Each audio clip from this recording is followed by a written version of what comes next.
This is Engadget. Here's what's happening in the world of technology.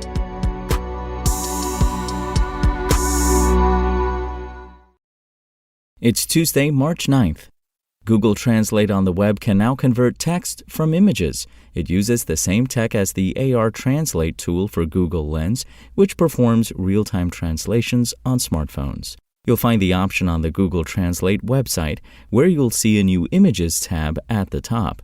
After uploading a photo or screenshot from your computer, a translation appears that, in most cases, should look about as seamless as the original text.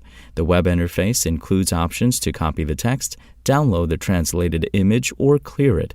In addition, it lists 113 available source languages, and it can automatically detect them, and 133 destination languages.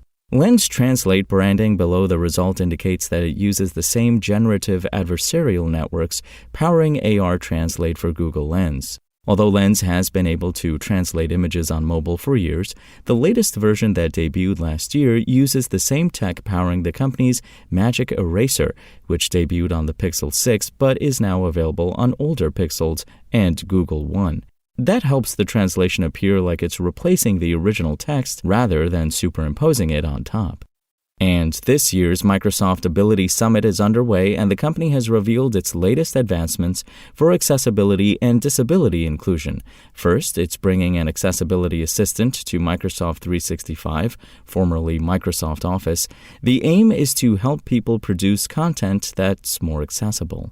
The assistant will offer suggestions on how to prevent and correct accessibility issues, along with what Microsoft calls better defaults and real-time remediation. The assistant follows an accessibility checker in Visual Studio. On a similar note, Microsoft has released a guidebook to help people design products with cognitive diversity in mind. Later this year, there will be 3D printed attachments for the Surface Pen. They're already available for the Business Pen and Classroom Pen too.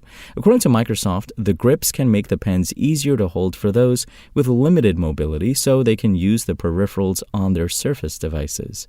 Elsewhere, Microsoft detailed more accessibility-minded updates that are built on the Azure platform. The Seeing AI app recently added a feature to help blind users and those with low vision to make their way through a building with the guidance of spatial audio cues.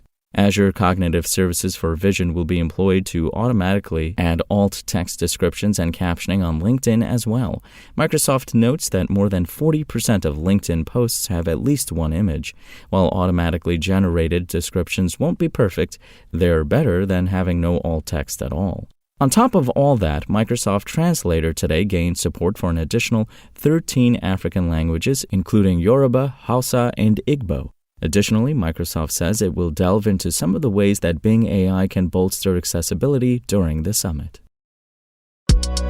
If you want to catch the latest tech news as it's happening, check out Engadget.com or tune in again every weekday.